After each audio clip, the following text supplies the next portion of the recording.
इस लड़की ने अभी अभी उस परिवार से रिश्ता तोड़ा था जो उसे प्यार नहीं करता था और तुरंत ही उसे जज के तौर पर उसका ओहदा वापस मिल गया। एक ही पल में सारे नौकर चाकर जज के वापस आने पर उन्हें सलाम करने लगे। लेकिन जब जज बनी वो लड़की उनके सामने आई तो परिवार को अपनी आंखों पर यकीन नहीं हुआ। ये लड़की जिसे वो हमेशा नीचा दिखाते थे असल में सबकी इज्जत करने वाली जज थी। जज ने खुद को ट्रेंड करने के लिए 10 इंसानी जिंदगियां जीने का फैसला किया था, लेकिन अपनी आखिरी जिंदगी में उसके सौतेली बहन ने उसे धोखा दिया। बड़े भाई ने अपनी बहन के बजाय सौतेली बहन के झूठ पर यकीन किया और उन दोनों ने मिलकर लड़की को जेल भेज दिया। इस दौरान लड़की ने बहुत बुरी जिंदगी जी। जैसे ही उसकी मौत हुई उन 10 जिंदगियों का साइकिल खत्म हो गया। 3 दिन बाद उसे उसकी पहचान वापस मिलनी थी। वो ताकतवर लोग जो जज के ताबीज की पूजा करते थे उन्हें तुरंत जज के जल्द वापस आने की खबर मिली और वे उनसे मिलने का बेसब्री से इंतजार करने लगे, जो हर 30 साल में एक बार होता था। लड़की ने 3 साल जेल में काटे थे। जब उसका बड़ा भाई उससे मिला तो उसने ये तक नहीं पूछा कि उसने जेल में कैसे जिंदगी जी। इसके बजाय उसने उसे धमकाया कि वो फिर से सौतेली बहन को परेशान न करे। जब वो 3 साल बाद घर वापस आई तो उसके परिवार ने उसे प्यार नहीं दिया। इसके बजाय उसकी सौतेली माँ ने उसका मजाक उड़ाया और उसके पिता ने उसे याद दिलाया कि वो परिवार की इज्जत खराब न करे, क्योंकि उन्हें दौलत और इज्जत पाने के लिए जज की मंजूरी की जरूरत थी। लेकिन उन्हें पता नहीं था कि असली जज उनके सामने खड़ी है। सौतेली बहन ने उसे उकसाते हुए कहा कि लड़की को जेल वाली जिंदगी जरूर पसंद आई होगी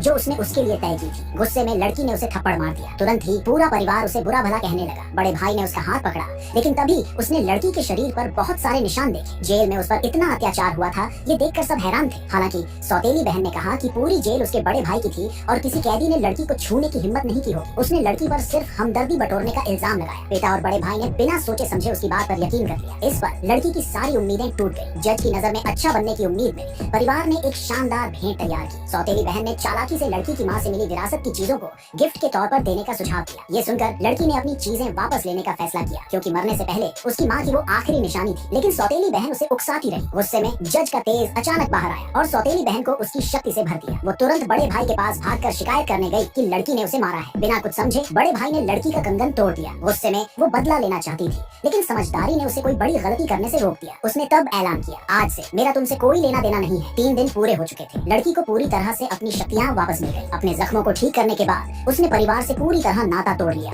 और उनसे हमेशा के लिए दूर जाने की तैयारी की। जब परिवार जज की वापसी की पार्टी में जाने की तैयारी कर रहा था तो उन्होंने लड़की को बाहर जाते देखा। उन्हें लगा कि वो जज का ध्यान अपनी तरफ खींचने की कोशिश कर रही है। उन्होंने गार्ड्स को उसे रोकने का आदेश दिया। उन्हें पता नहीं था कि अब वो एक ऐसी इंसान थी जहाँ वो पहुँच भी नहीं सकते थे। अचानक उसके सारे सहायक उसे सलाम करने के लिए सामने आ गए, जो जज के वापस आने का स्वागत करने आए थे। रईस लोगों ने आदर के साथ जज के ताबीज को वहाँ रखा। जब ताबीज अपनी जगह पर रखा गया तो जज आखिरकार सामने आए। तभी परिवार को एहसास हुआ कि वो लड़की वही है जिसकी सब इज्जत करते थे और जो सब पर राज करती थी।